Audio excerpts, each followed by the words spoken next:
to talk a little bit about our Decade of Centenaries project and how that links back to the principles and to the wider Decade of Centenaries. And the background to this project, to the Decade of Centenaries project, and Paul, I think, touched upon it earlier, that there was a lack of an agreed approach at the time by the Assembly, by the Executive, around how this period could be addressed and how it should be.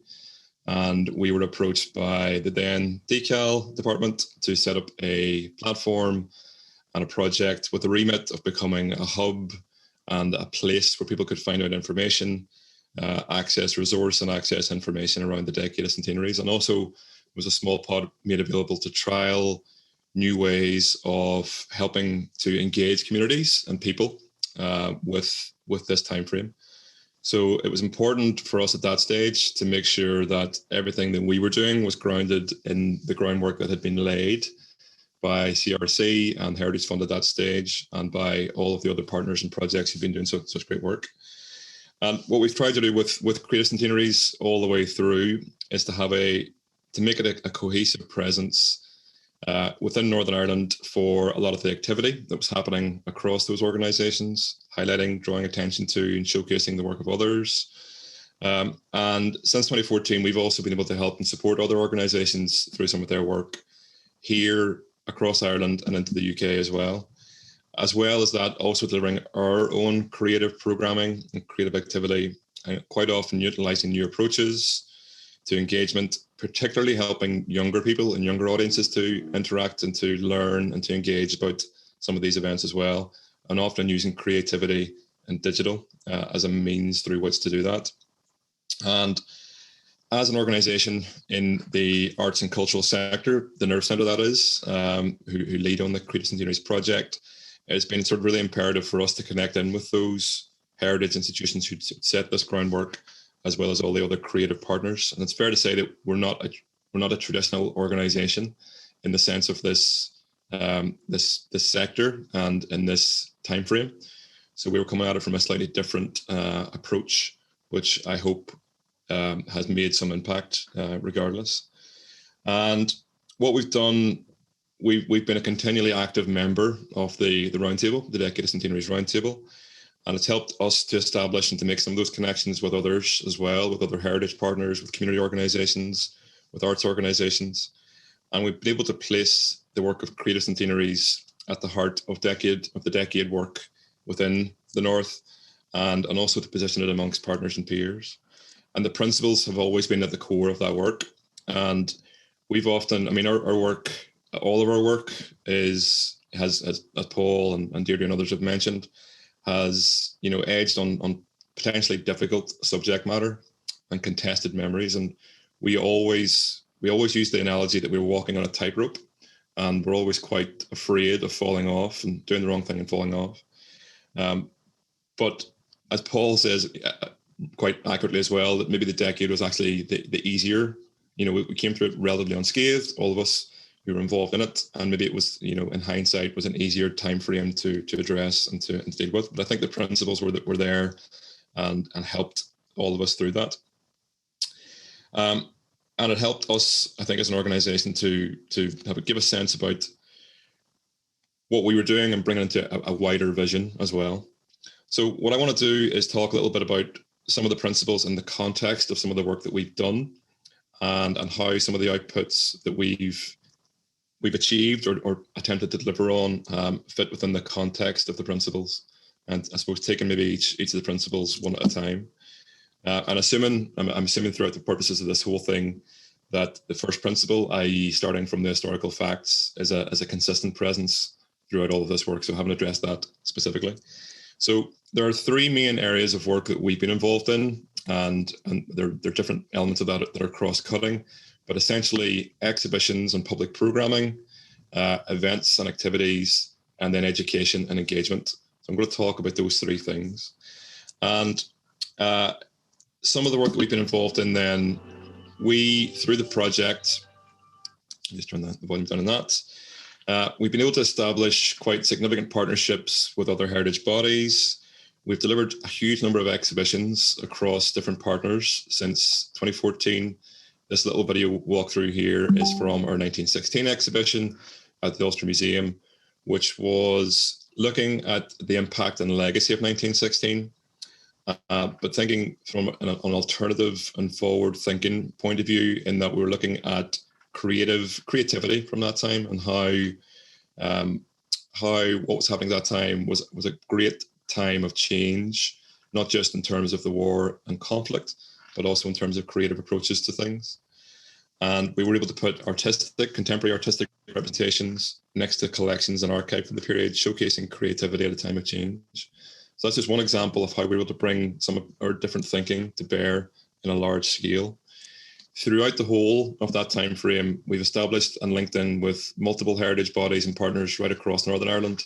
We've worked with the Tower Museum in Derry on a range of different exhibitions exploring the local impact and legacy of different events throughout the decade in and around the Northwest. We've again worked quite closely with the Ulster Museum more recently on our Collecting the Past, Making the Future exhibition, exploring the Partition period.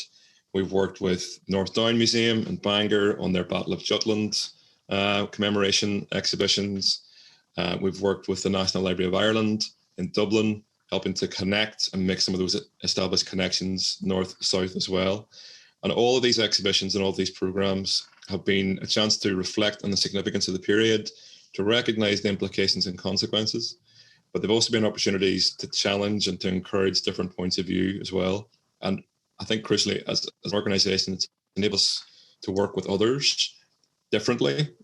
So we're able to work with other organisations to help them think differently, and then by contrast, helping us to think differently as well. So a lot of this work has helped to spark different ways of engaging, different ways of working with partners. Second, then, how events and activities can deepen understanding of the period. And events and programming have given us, all of us, an opportunity to delve into a particular time, event, or topic, and in our case, quite often promoting the use of creativity and the arts as mediums through which we can explore the past. I'll just talk through a couple of projects and things that we've been involved in, from the quite local to the national. So the top left there is still from the Pages of the Sea project, which was Danny Boy's 1418 Now Commission in 2018, and the Nerve Centre were the lead organisation in Northern Ireland looking after that commission. So as well as a large-scale art installation exploring, lives lost through the First World War, we were able to run quite a lot of programming around that. Exhibitions, art installation, associated events, workshops, digital creativity for young people, and was able to bring the attention of that time frame to millions of people potentially. We worked with Kibosh. People have mentioned Kibosh before in terms of drama outputs, and top right was a drama production around the lives of Lady Londonderry and Countess Markovich, which we were able to take and tour to schools right across Northern Ireland. So really bringing that artistic endeavour out to as many people as possible. Shelter there, bottom right, with another 1418 Now Commission, working with artists and using creativity as a means through which to explore issues and ideas on the periphery of the First World War. And then more recently, with the support of the Heritage Fund, I've been delivering a range of online events, online programming, looking at different aspects of the decade, and more recently then around partition. And it's important, I think, for us that we using all of these events and programming as different entry points that help to bring a deeper understanding of a particular period for as many people as possible. And we've been quite active in championing that and trying to engage different and diverse audiences, including those who may not have heard about the Decade of Centenaries or what these events are. So it's been really important for us to kind of bring this work to as many people as possible in as many different ways as possible. And then finally, understanding different perceptions and interpretations exist. I think perhaps the thing we're probably most recognized for in terms of some of this work is in terms of our education and outreach and engagement, and where the outputs have been most widely recognized and where we've had some great achievements. And it's also, I think, where for us, the principles have been most embedded through those outputs. So we have had multiple different resources that we've developed across the project, from a hub website at creativecentenaries.org, which highlights and draws attention to the decade as a whole. There's interactive timelines. We've developed a series of 2.5D parallax animations across different topics from throughout the Decade of Centenaries. We've developed a suite of interactive iBooks for use at Key Stage 3 in the classroom. all these resources, again, trying to use creativity and new approaches to how we can educate and inform people about the past. Perhaps in the most significant work that we've done in that sphere have been our graphic novels. And to date, we've delivered 12 different graphic novel stories and printed over 230,000 copies of these collectively at this stage, distributed them right across schools, heritage partners, libraries, museums, right across Northern Ireland, right across Ireland. And these have helped to develop a lot of partnerships and different methods and ways of working as well. They're all curriculum-linked resources, and within these, we're explicitly stating how these stories can fit within, or how these stories fit within the principles, and how the principles are explicit within them. And they've been really useful, unique tools for us to engage different people in different ways. So these are all curriculum linked to Key Stage 2 and Key Stage 3. There's education packs that accompany them. So we're able to go out into schools, education settings, and help deliver workshops that will help to expand upon some of these people's stories and give wider understanding about the people, about the time, and about the impact and legacy. The very first stories that we produced as part of this suite of graphic novels were in 2014, and they were around the Easter Rising and the Battle of the Somme. And all of these, going back to that principle, all of these are printed back to back. So contrasting stories of the Easter Rising and the Battle of the Somme are printed back to back in the same publication. So when they're going into the hands of someone who may never have heard about one story, or may only ever have heard about one story, they're immediately able to flip that over and get a different perspective about the other community, so to speak. And that was really useful in terms of some of the work that we were doing. It also presented some challenges in that some people were deceased, that we were seen to be associating one event with another. But the positivity that this has resulted in that you're able to hand a book like this to a young person, they're able to expand their knowledge. They're not going to come away from a workshop or from a graphic novel like this with all of the information, but they're going to come away with more information about things that they may never have heard before. And a case in point of that is that we were doing some workshops a few years ago in East Belfast, and using these comic books and graphic novels as a medium through which to help young people to create their own stories. And we put that story of the Easter Rising into the hands of these young people who were learning about that for the first time. And people will have heard this anecdote before, I'm sure, but I was able to ask people in that room who were all sort of aged 15 to 16, who here has heard about the Easter Rising before? And this one girl at the back of the class put her hand up, and she said, "Oh, I know what it is." And we're like, "Okay, great. Tell us what you know about the Easter Rising." And she was like, "Well, it's about Jesus rising at Easter, of course." And we couldn't help but think, what a practical answer, and of course it was. But here's a short graphic novel about that time frame, told through the perspective of Winifred Kearney, a real person who lived at that time. So we're able to expand and develop that person's understanding, that group's understanding about some of these events. This is a quick little video which will expand upon some of that. So we did some work in schools and community groups, always trying to diversify and to help different audiences to engage with this time frame. And this is a little video which reflects on the use of that graphic novel in an education setting and how young people were able to use it. We are learning about the centenary celebrations of World War I and the 1916 Easter Rising.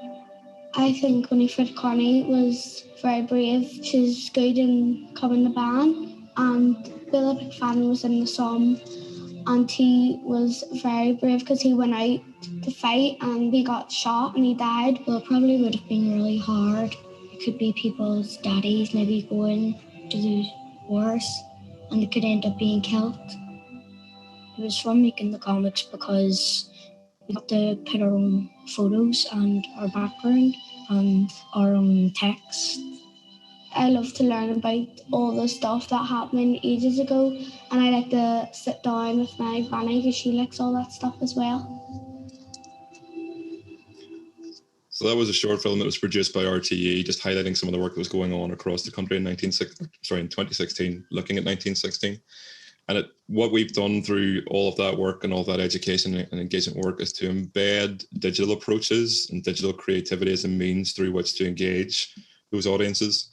And one of the things that we found throughout all of that work is that there's a need for it to be engaging. There's a need for it to be a fun and rewarding experience, particularly for young people who, when they think about 1916 or 1922, we think about it as 100 years ago. They, in some cases, might think of that as a million years ago. It doesn't seem like it's relevant enough past to them.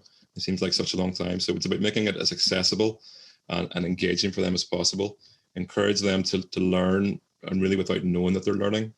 And that's why that digital and creativity angle has been so important to our work. And Deirdre mentioned it before in terms of public programming. People taking selfies at a song parade. It's that use of contemporary mediums through which people can engage with the past. They shouldn't be written off as anything less than traditional learning or traditional engagement. All of these things are important in terms of how people engage with what they do. So overall, the principles have been really important for us. I fed into all of that activity and all of that engagement, and it's also, I think, helped us to diversify. I mean, we through more recent projects have been able to look at more relevant more relevant anniversaries and more relevant topics like the Troubles, like issues of culture and identity and how that's been formed within society.